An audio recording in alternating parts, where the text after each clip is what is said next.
så? Ja, der er nogle muligheder for, at de to typer af partikler, K og M-partiklerne, kan søge sammen og opnå dream state. Men enhver erfaring viser også, at det meget, meget nemt kan ske, at der er den modsatrettede proces. Det er jo en kemisk ligevægt, når det kommer til stykket. Som hedder dissociation. Begge processer er mulige. Hvad vil så ske i vores tilfælde? Her har vi altså musik.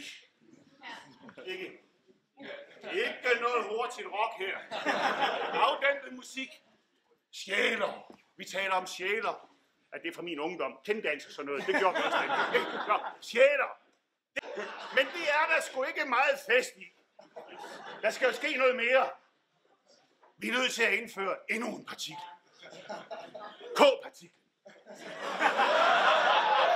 Det er til stede i betydelige mængder ved togkammeret, så det realistiske scenarie, mine damer og herrer, ædermedlem af togkammeret, er dette.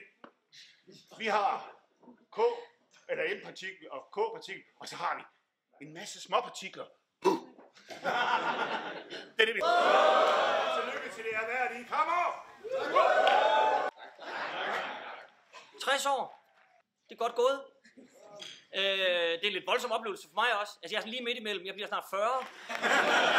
Nå, og det, der faktisk er meget, meget bizarrt ved at stå her lige nu, det er, at herover kan jeg se nogen, som har undervist på det gymnasium, hvor jeg gik her i byen. Og herover kan jeg se nogen, som har gået i den børnehave, hvor jeg var pædagogmedhjælper. Det er...